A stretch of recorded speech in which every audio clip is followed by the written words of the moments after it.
Sejam bem-vindos a mais um episódio do podcast Falso Plano. Este episódio será dedicado ao rescaldo da segunda semana da volta e, naturalmente, à antevisão da terceira. Como sempre, dar-vos a nota do nosso blog, falsoplano.ghost.io, onde podem seguir as nossas antevisões de todas as provas, as nossas análises fantasies, crónicas, e onde podem também, obviamente, encontrar este podcast, que se encontra também disponível em Spotify, Apple Podcasts, YouTube e Google Podcasts. Sigam-nos também no Twitter, onde somos particularmente ativos e onde temos essa veia mais humorística de que vocês também já vão estando habituados. Hoje, comigo tenho Miguel Pratas. Vai ser aqui um mano a mano, rapidinho.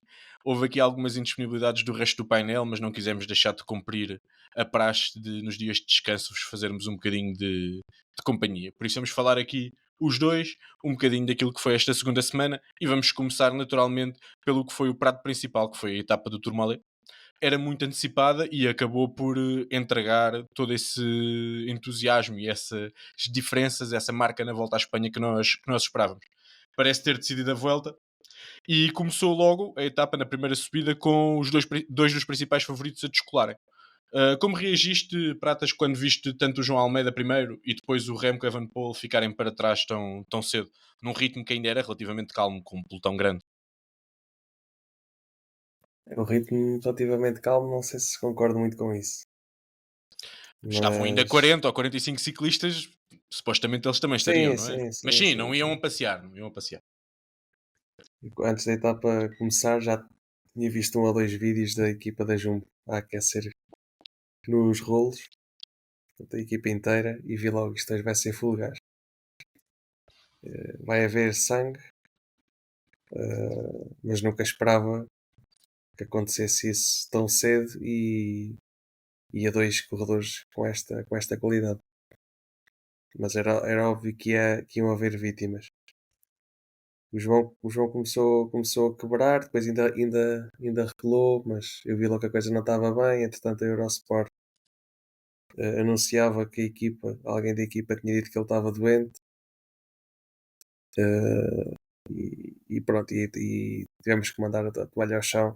Todos os portugueses tinham alguma esperança de ver o João novamente num pódio. Eh, e relativamente ao Remco, também não é nada que me surpreenda assim tanto. Na verdade, até acho que é bom para ele isto ter acontecido, e talvez isto o faça mudar um bocadinho a sua postura, o seu objetivo no futuro, no que toca às 3 semanas, e dedicar-se mais às clássicas, em vez de fazer só Liège, São Sebastião e Mundiais. Se calhar pode começar a perder mais tempo a fazer outro tipo de clássicas. Tu retiras assim tantas ilações em relação a esta quebra do Remco? Aqui na por cima foi na primeira subida. Eu tinha dúvidas sobre como é que ele se podia bater. Em dias tão longos de montanhas como este, não é? Porque era uma coisa que nós nunca tínhamos visto, mas ele acaba por ficar logo no primeiro dia. Tu achas que ele vai interpretar isso já, por exemplo, para o Tour do ano que vem, que se vinha falando muito, que eles estarem a reforçar a equipa, dele ter o objetivo do Tour 2024? Achas que ele vai já repensar a carreira dele em função deste fracasso? Vá? Sim, acho que ele já não. Depois disto, já ninguém o vai levar a sério no que toca a desafiar o Pogacar e o Vingegaard no Tour. Eu acho que mais do que o problema de pernas, acho que foi um problema psicológico dele. Eh, já não é a primeira vez que isso acontece, mas obviamente alguma coisa estava mal, até porque a equipa não teve pudor em anunciar logo que ele não estava doente. Basicamente a equipa disse: não, isto é mesmo falta de pernas, e a equipa cumpriu a parte dela, mantiveram todos os outros corredores com ele simplesmente não estava a ter capacidade, e passado pouco tempo decidiu mesmo desligar o motor e perder mais tempo, e na minha opinião foi a melhor decisão que ele tomou. E aquilo que aconteceu na etapa seguinte é incrível. Como é que um corredor perde, perde o seu objetivo da forma que foi no dia seguinte, arrasa completamente tudo e todos e vence a etapa, e só não venceu duas de forma consecutiva porque a Jumbo não o deixou sair à vontade. Acho que foi por Desculpa, aí. continua. Pensava que tinhas terminado. Diz. Eh, por isso, acho que aqui o facto dele. O facto disto ter acontecido desta forma e já não ser a primeira vez que ele desliga em 3 semanas, acho que vai, acho exatamente isso. Acho que vai mudar agulhas para outras provas e não vamos continuar a ter o discurso que tínhamos que 2024 vão ser estes três no Tour. Quando é que ele fracassou mais em grandes voltas? Tiveste o Giro 21, se não estou em erro, mas foi o tal quando ele veio de lesão longa, não é? Meio de lesão, mas também, eh, apesar de acho que conquistou contra relógio ou chegou a estar muito bem classificado nas etapas iniciais, depois também quebrou rapidamente em etapas não muito complicadas e depois nesta edição do Giro, apesar de ter vencido o contrarrelógio, ele claramente não estava dominador. Perante uma concorrência que não era assim tão forte. O Roglic também não estava em forma. O G também já não é o G do Tour e o próprio João Almeida estava muito perto dele. Tu falaste aí de que achaste que a decisão do Remco de encostar à boxe, no fundo, e perder meia hora foi inteligente. Como é que tu vês essa diferença de reação entre dois ciclistas que vinham com objetivos de pódio ou de vitória?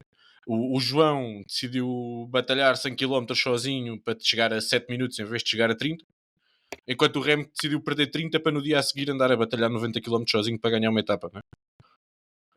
Como é que tu vês isso e como é que analisas essa postura do João de se ter mantido na luta? Para além de ser sempre, pelo menos do meu ponto de vista, é sempre louvável um ciclista que tem esse respeito pela competição e que, sabendo que estragou o seu objetivo, não desiste, não vira a cara à luta e está 90 km a dar o peito ao vento, porque das imagens que nós vimos não foi sempre sozinho, foi praticamente. Ainda para mais num dia que não se sentia bem.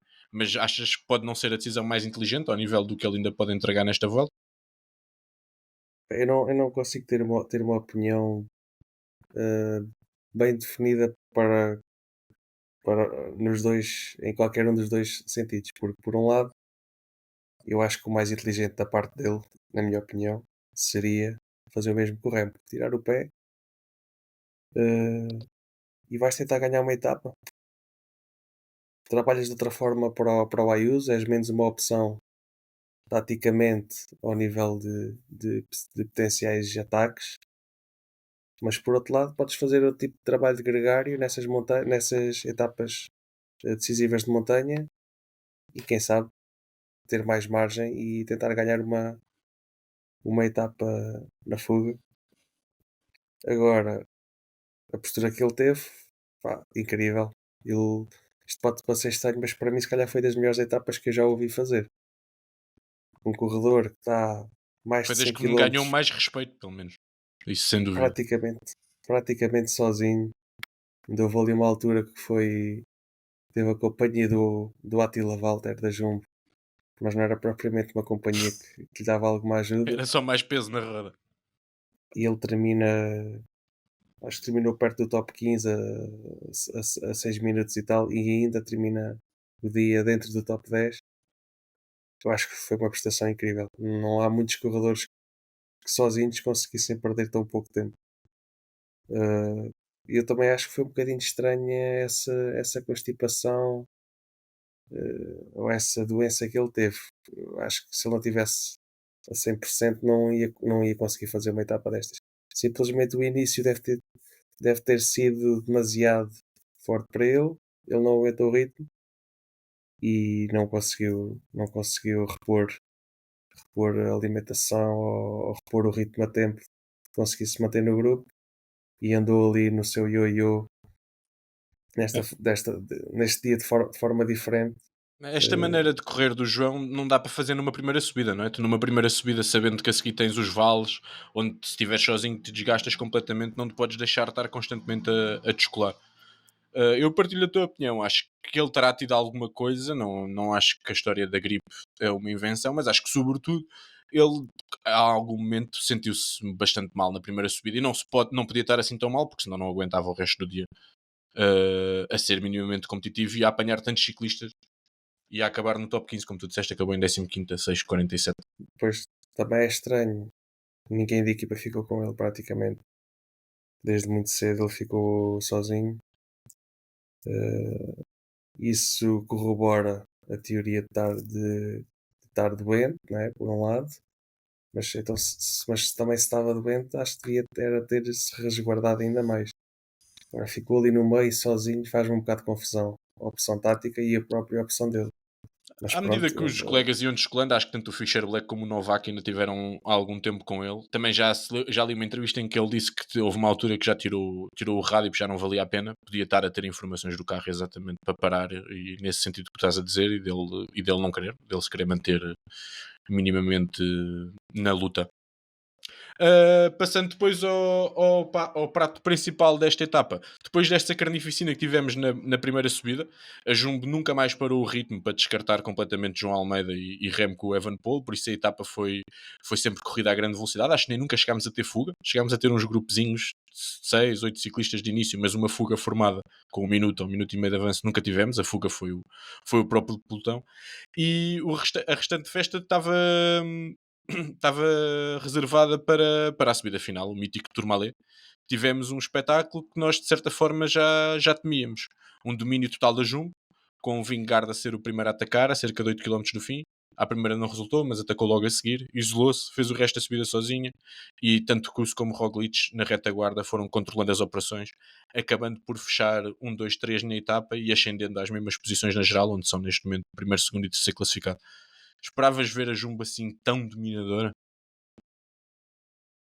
sim, esperava. Eh, esperava talvez ainda um bocadinho mais dominadora. Acho que Lingard ganhar só 30 segundos até acho curto.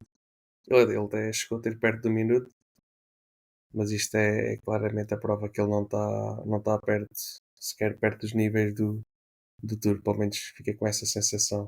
Sim, eu também. Eh, Agora, o Kuss, pronto, foi mais uma etapa em que ele voltou a se surpreender pela positiva. Eh, Inclusive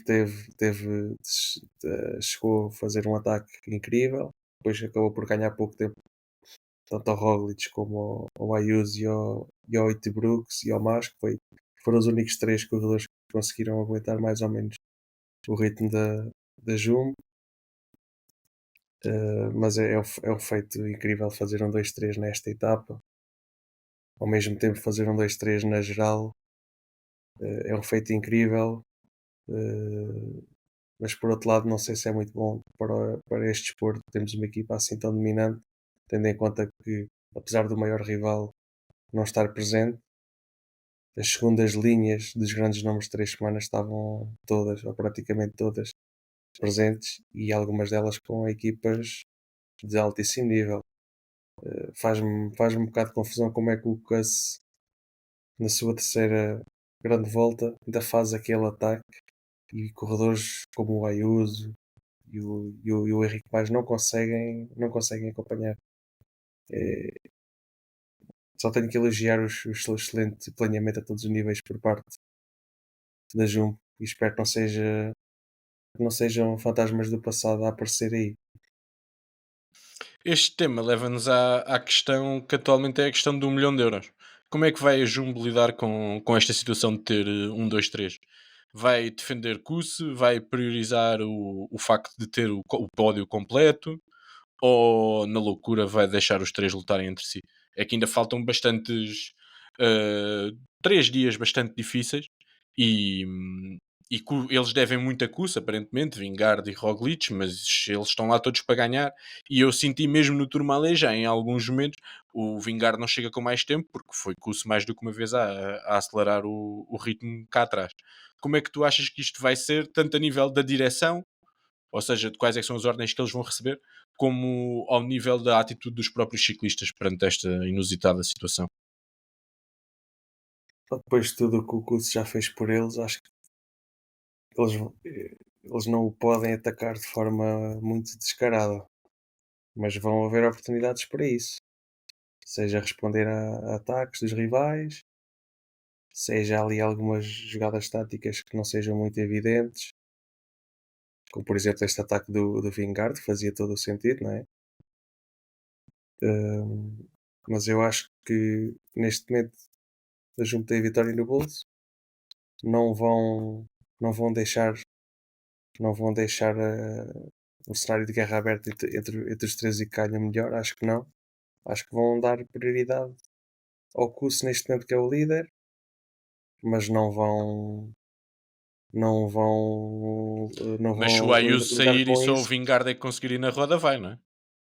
Claro, claro, claro. Não podem confiar só no Kuss quando Não. têm as outras duas cartas. Se o Kuss Acho que tiver eles a não capacidade vão. para reagir, o próprio vai reagir. Ele já mostrou que tem estado alerta e que não tem tido problemas de ser ele a responder. A questão é se chegamos ao Turmalé, o Ayuso, eu acredito que nem o Roglic nem o Vingard o vão atacar. Mas se o Ayuso atacar, eles vão seguir na roda. Não é? Ainda por cima, para mais, com desculpa de não terem que trabalhar. E depois podem E, acabar com ele a seguir. e não me espantaria de ver, por exemplo, o Roglic a trabalhar diretamente para o curso. Um cenário desses. Veremos. Eu acho que eles até terem a certeza. Eu acho que por enquanto o Ayuso está aqui a menos de um minuto do melhor sem ser o. O Ayuso está a um minuto certinho do segundo, do Roglic. Assumindo que é uma possibilidade, até dentro da Jumbo será uma possibilidade, o que se rebentar, não é? Porque está na terceira grande volta, porque nunca fez uma grande volta inteira a fundo, ou seja, eles têm apenas, nesse cenário, um minuto de avanço. Por isso eu acho que eles, pelo menos ao Ayuso, vai ser sempre rédea muito curta. E se o Kuss não conseguir, vai seguir um dos outros e o Kuss pode perder. É a única maneira que eu vejo dele perder a volta. Porque Sim, não sim, vejo sim, nenhuma sim. maneira da própria Jumbo perder a volta. Eles não digo só ao Ayuso, mas também ao Henrique Mas. Acho que também não vão dar-lhe muita rédea solta. Ele já mostrou que quando está em grande forma é preciso ter atenção. Sim, o Henrique mais a mesma coisa, é um minuto e meio. Não vão ficar, acho E que eu não vão acho ficar com que, o Vingard e com o Roglic a puxar o Kuss. Se um deles conseguir ir, vai. claro, claro, claro. E depois vão tentar contra-atacar com esses dois, obviamente, com um desses dois. Sendo que a prioridade será sempre o Kuss, acho eu. Neste momento, Kuss. É muita artilharia. Os restantes, como tu já disseste, os que se mantiveram por perto foi o Henrique Mas, o Ayuso e o Xian. O Xian já está um pouco mais longe na geral, por isso não entra tanto para estas contas.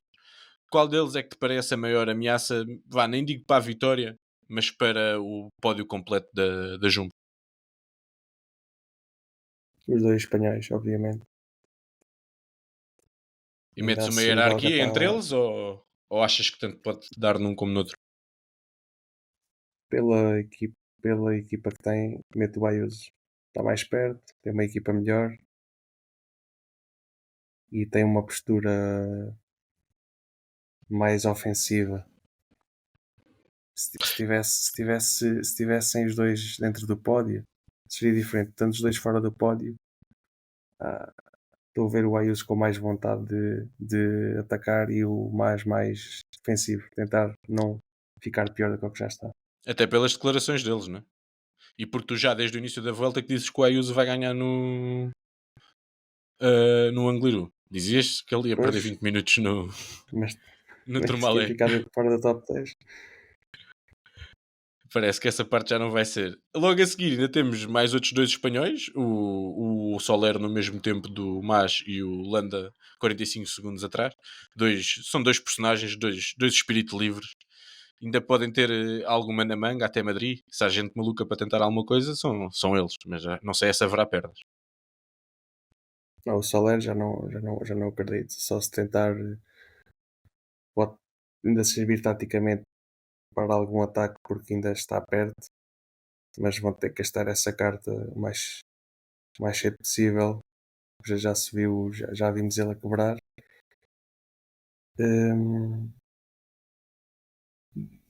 Realmente acho que mesmo o Landa e o Vlasov, acho que nenhum deles assustam, sinceramente. O Landa também está ali porque deram-lhe margem para isso numa etapa, mas desde aí tem vindo sempre a perder tempo. Acho que nenhum deles assusta. Se bem que o Landa pode tentar ter como objetivo o top 5.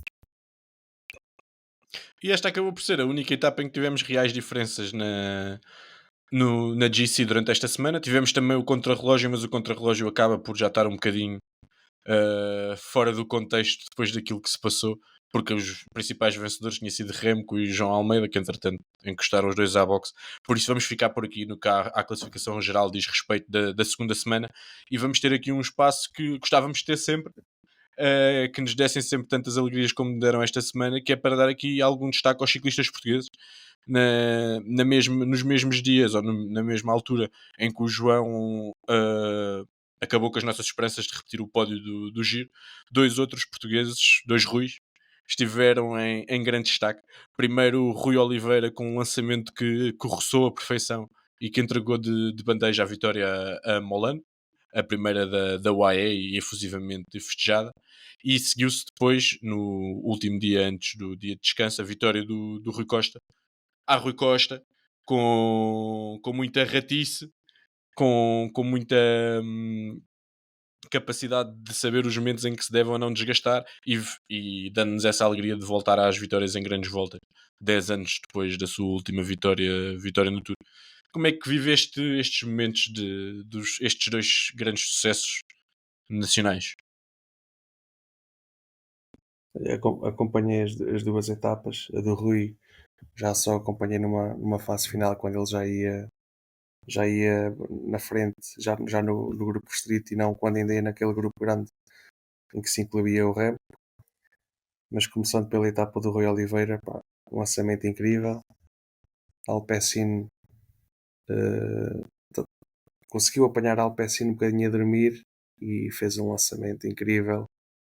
Eh, Se calhar deu a sensação que ele está mesmo muito forte, e não descarto vê-lo a disputar ainda uma etapa até ao fim. Se o Molan não tiver bem julgo que é a penúltima e última etapa, as duas. É tradição em Madrid ganhar o lançador da UAE, não é?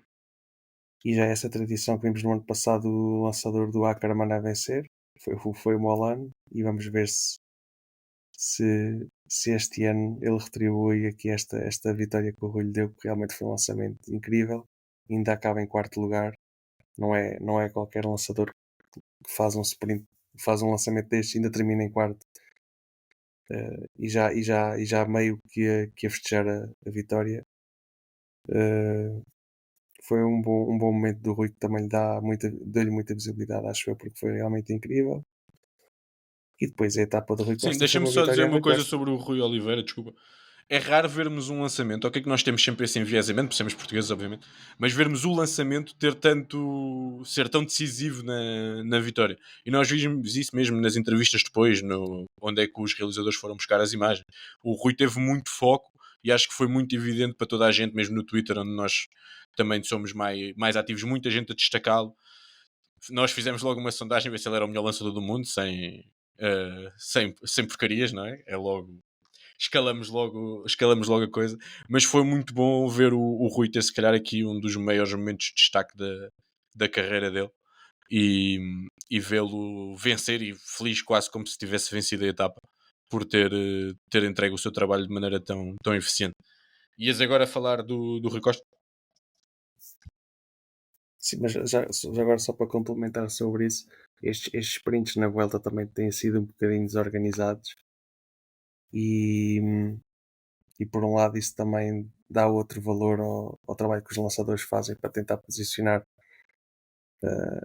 mais numa forma de dupla, né? Neste caso, se conhecerem bem o último quilómetro, se conhecerem bem, se estudarem bem as curvas, eh, acho que é possível fazer trabalhos destes, porque já vimos aqui outras chegadas que foi realmente desorganização das equipas que, o melhor colocadas no final, posicionavam-se nas últimas curvas, e às vezes dá a sensação que os corredores não estudam estas chegadas, e faz um bocadinho de confusão, porque então o que é que eles fazem na véspera? É só recuperação.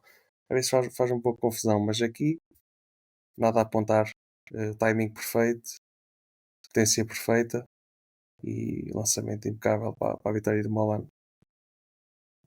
Passando aqui ao Rui Costa, foi uma vitória a Rui, como tu disseste. Conseguiu entrar na fuga do dia, que tinha nomes como o Remco Evenepoel, já tinha vencido a etapa anterior.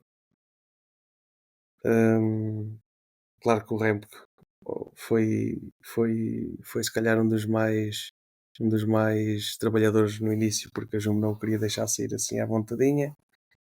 O Rui foi nesse grupo a trabalhar pouco, a tentar escapar-se dos relevos na frente, a ir muitas vezes ao carro.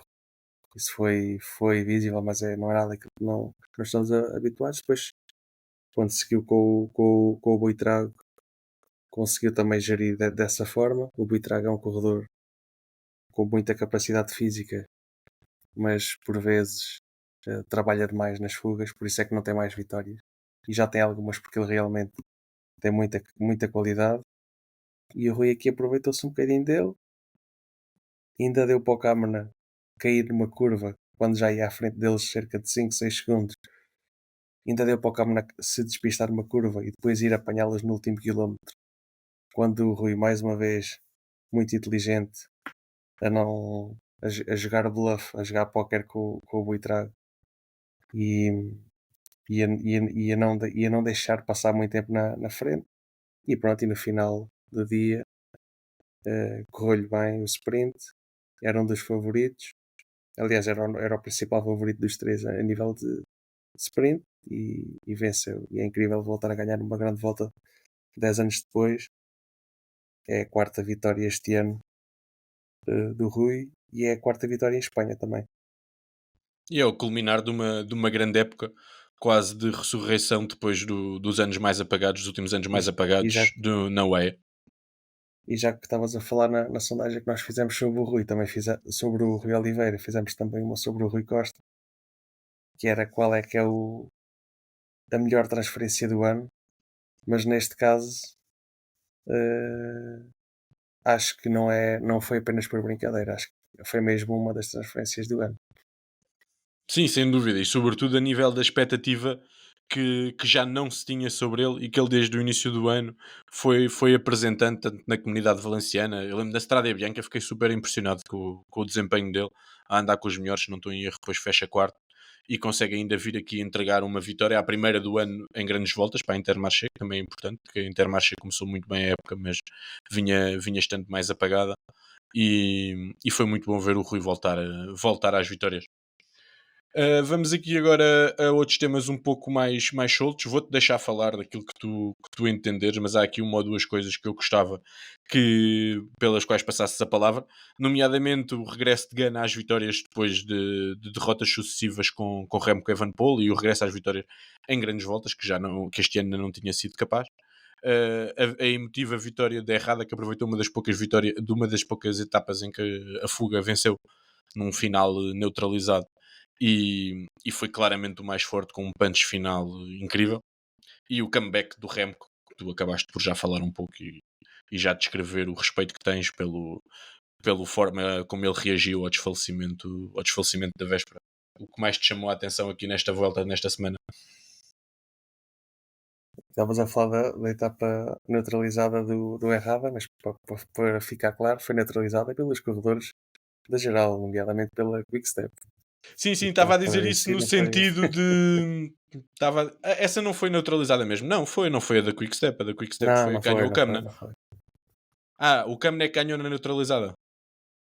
Sim, sim, sim. Ok, e o Errada foi a que não foi neutralizada, mas que a Quickstep pôs à frente do pelotão e não houve corrida mesmo. Sim, sim, Está bem, sim, está bem, sim, está sim. bem. Tens razão, tens razão. Hum, quem é que está em cima das minhas expectativas? Isso era a Hum, pergunta a seguir, mas podes seguir já se quiser. Como o Gana ganhou ao Remo, que não queres comentar, eu percebo. querias falar diretamente sobre o Gana, é? Não, é o que tu quiseres, era o que eu estava a dizer. Era aqui outros assuntos, mas sim, podemos passar para a parte das surpresas, das desilusões e integrar aqui quem é que esteve acima e abaixo das expectativas que tu estavas à espera. Não, porque eu também ia referir o Gana. Pronto, ele já tinha vencido aquela etapa, já tinha vencido, feito um segundo lugar numa etapa ao sprintmente, e, e no contrarrelógio também acaba por vencer na minha ótica, não sendo o favorito, para mim o favorito era o Rem, que chegou a estar ali a meio caminho com vantagem sobre o Gana, mas depois o Gana acabou por ser mais forte e está aqui a limpar a imagem da equipa que tem sido a maior desilusão aqui na Vuelta, a Ineos. Eh, Pela positiva, tenho que também destacar aqui o belga da Bora, que fez uma etapa incrível no Tourmalet, foi dos poucos a acompanhar os Jumbos. Vai terminar certamente dentro do top 10. Está tão atrás porque levou uma sova no contrarrelógio. É uma coisa que Sim, ele sim, também sim, sim, terá que sim, ver sim. isso no futuro, porque a capacidade na montanha parece estar toda lá.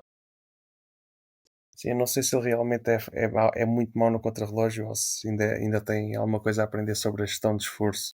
25 km, às vezes excesso de confiança no início, não fez bem o aquecimento e quando se vai sozinho nota-se muito mais essas perdas.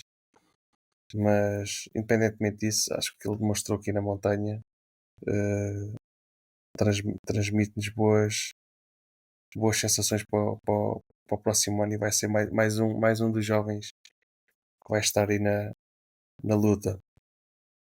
O nosso Lenny também já ficou para trás, mas não é nada que mais a primeira semana incrível que ele teve.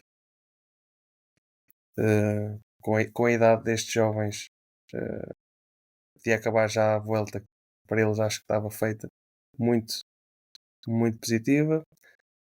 O Gregoire também já fez mais um pódio.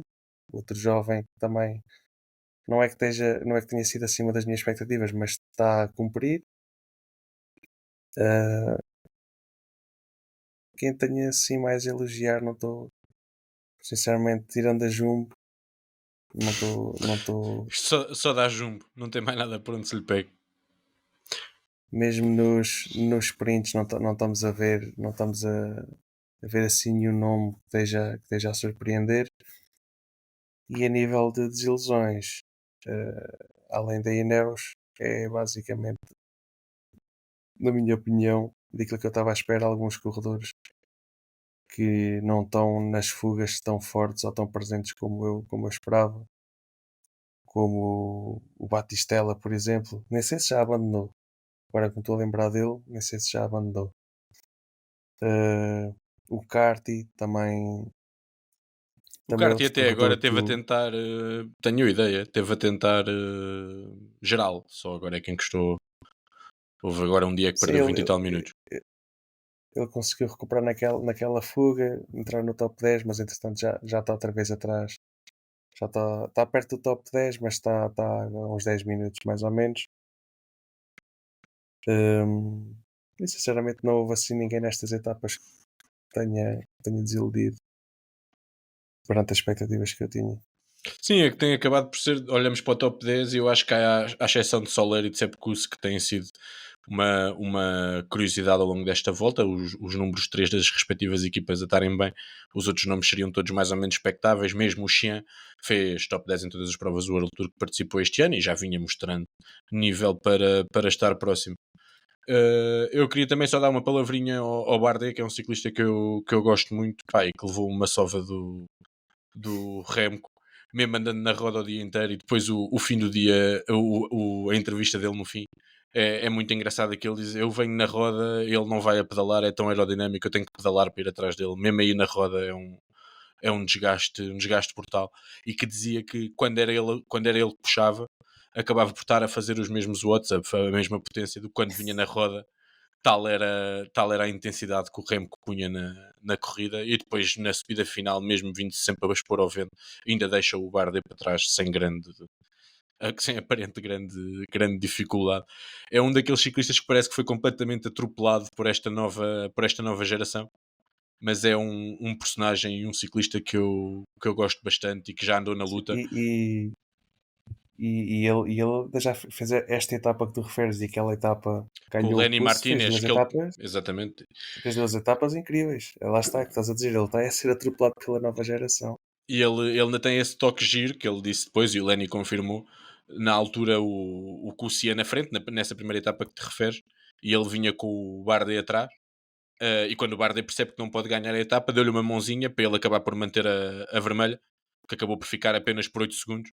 Mas mesmo aí também prova, pronto, enquanto compatriota, e o Lenny sendo um miúdo, deu-lhe essa ajudinha para ele manter, para ele poder chegar à vermelha. Parece-me ser um tipo impecável, mas pá, estes miúdos andam muito. E ele que o diga.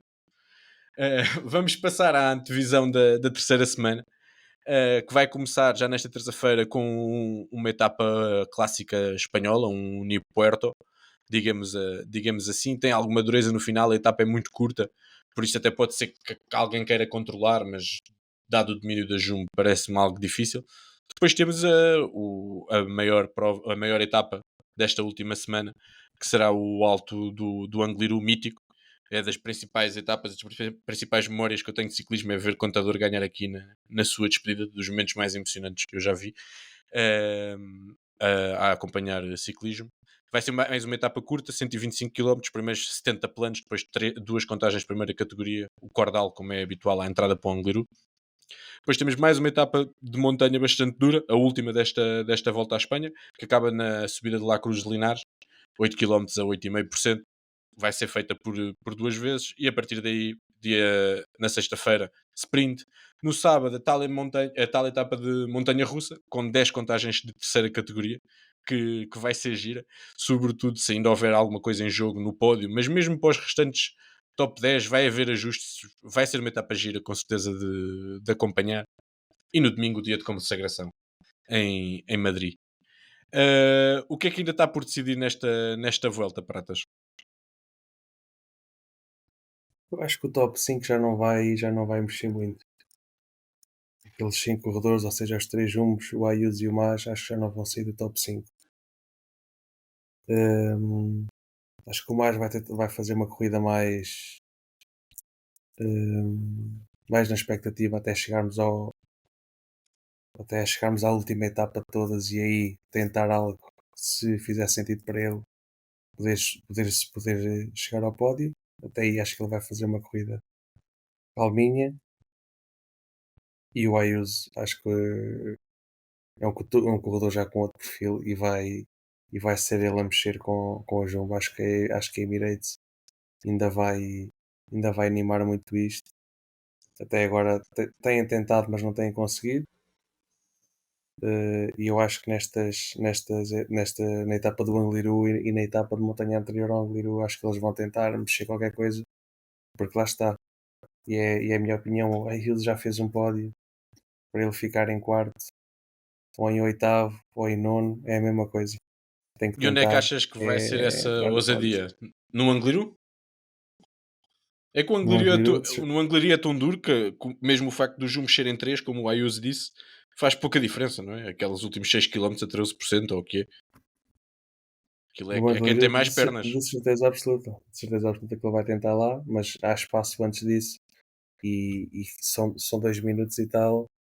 E se ele quer realmente entrar no pódio ou vencer a volta, não pode desaproveitar nenhuma oportunidade. Ele tem que seguir o exemplo do Pogacar, das vezes que ele teve para trás, em que dava tudo, pelo menos. Pelo menos podia sair de consciência tranquila. Se as coisas não correrem bem, eu acho que é assim que vai ser. E tu achas que aí será a jogada tática? Poderás, por exemplo, no dia do Angliru meter o João na frente? Ou como é que vês que isso se possa... Ou achas que o Ayuso vai tentar só na base da força? Eu acho que o João podia tentar sair numa fuga, quanto muito não seja, para desgastar os gregários da Jumbo. Não sei se a Jumbo deixa. Eles têm tanto domínio. Se eles deram ao luxo de nem sequer facilitarem ao Remo, que está quase a 20 minutos. Até agora ainda não vimos a Jumbo vacilar.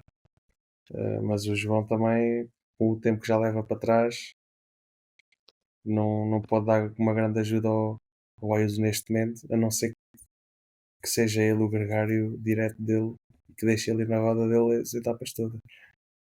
Essa jogada tática de fazer ataques a 20 ou 30 km da meta, para o João já não, Sim, tinha que ser o taticamente para Soler ele e já, não sei, já, e não sei se já há não serve pernas. muito. Exatamente, para isso tem lá o Soler. E não foi só de volta que aconteceu esta semana. Eu até tinha dito que era exclusivamente dedicado à volta, mas vamos dar aqui um saltinho às clássicas do Canadá. Até porque um dos principais protegidos, falso plano, Arnaud Lee, estreou-se a vencer no World Tour, na primeira das provas irmãs canadianas, no Quebec, e depois em Montreal, a UAE, que na Vuelta não lhe está a correr tudo como desejavam, acaba por ter um ótimo dia, vitória autoritária da Adam Yates, depois da UAE trabalhar e endurecer muito o dia para descartar todos os sprinters e tornar a prova o mais adaptada aos puros trepadores, como o Adam Yates, possível, e acabam exatamente por levar a prova de vencida. Que comentário é que merecem estas duas provas de setembro no Canadá?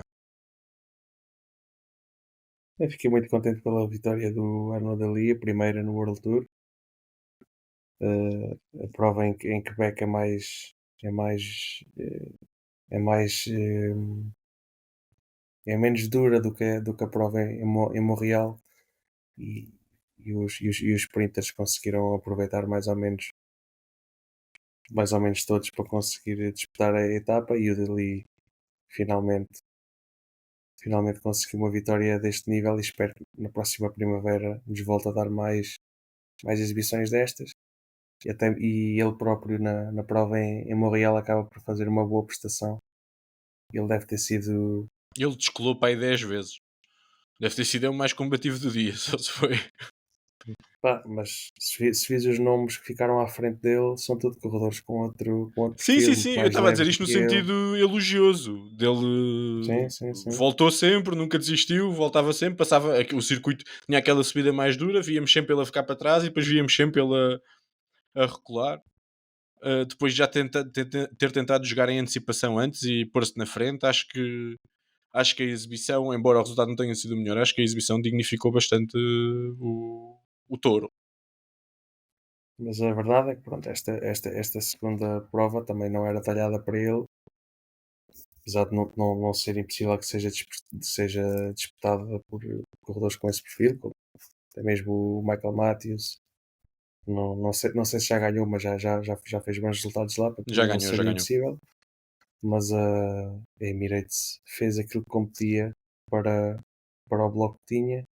Vimos o Maíca trabalhar, vimos mais dois ou três gregários a queimar cartuchos na frente e depois o Yates cumpriu a parte dele como tem feito nesta temporada. Para mim é a transferência do ano, é o reforço do ano. E ganhar uma clássica ao fim de julgo que há pelo menos 6 anos que não vencia uma clássica. Sim, sim. É sinal que ele realmente está numa forma, está cada vez mais completo e consistente à medida que a temporada avança. E a volta à Grã-Bretanha? Diz quem viu, que eu não vi, que foi uma seca, mas como ainda por cima estamos cá só os dois, e o futuro melhor sprinter do mundo ganhou 4 etapas, não podíamos deixar de dar lá um saltinho a esta estranha prova que abriu com Olaf Kois a ganhar as primeiras 4 etapas, sempre lançado com um lançador de luxo, não é? Vou-te Van Aert. Eu até fiquei um bocadinho desiludido dele não ter vencido as 6, mas, Mas mas a quinta, realmente foi mais um. viste como é que eles ganharam a quinta? Foi com o ataque do Van Aert. Não foi um ataque, ele estava a fazer o lançamento e havia uma curva para aí a 300 metros do fim e o Cois parou e o Van Aert seguiu sozinho. Claro que é um ataque, não é? Depois. Mas aquilo foi planeado. Pá, já é mesmo a dar em gozo. Ganharam 4 e Sim, sim, sim, sim, já sim, estava a sim, ser sim. cansativo de ganhar sempre da mesma maneira e decidiram ganhar de outra maneira. Até para Eh, surpreender as outras equipas. Pá, foi mesmo mais uma masterclass da Jumbo. Ganharam Ganharam 6 5. etapas em Não, acho 8 que foi 5. Acho que foi 5. e, e levam geral para casa com o Van Aert. O Carlos Rodrigues ainda conquistou a última etapa. Eu, por acaso, antes da prova, pelo perfil da mesma, achei que se ele quisesse fazer uma etapa daquelas, acho que era adequada ao perfil dele e fiquei contente por ter acertado, entre aspas, nesse meu prognóstico e limpou aqui a imagem da Ineos porque a jogar em casa só conseguiram vencer uma das etapas. O Pidcock não conseguiu brilhar e tendo em conta o perfil da mesma, já deviam ter levado um Viviane ou deviam ter levado um sprinter que na verdade não tem nenhum sprinter. Mas enfim, Que o Viviane não conta. E o Waiter então? Realmente aquilo não está muito forte de homens rápidos lá para os lados da Ineos. Aqui, antes de fecharmos este curtinho episódio, vamos só aos hot takes da terceira semana. E queria só realçar que nós, por norma, andamos aqui só a mandar apostas de pescada, mas a semana passada acertámos em 2 hot takes. O Rosário, que foi o nosso convidado, disse que o Rui Costa ia ganhar uma etapa na segunda semana. E assim foi. E dado que ele não ganhava há 10 anos numa grande volta, acho que pode ser considerado um hot take. E eu, na altura, disse que a Jumbo faria um 2-3 no Tourmalet. E assim foi. Pratas, com as expectativas altas, não é? Com o nível alto, porque fizemos 2 em 3 a semana passada. Qual é que é o teu hot take para esta semana?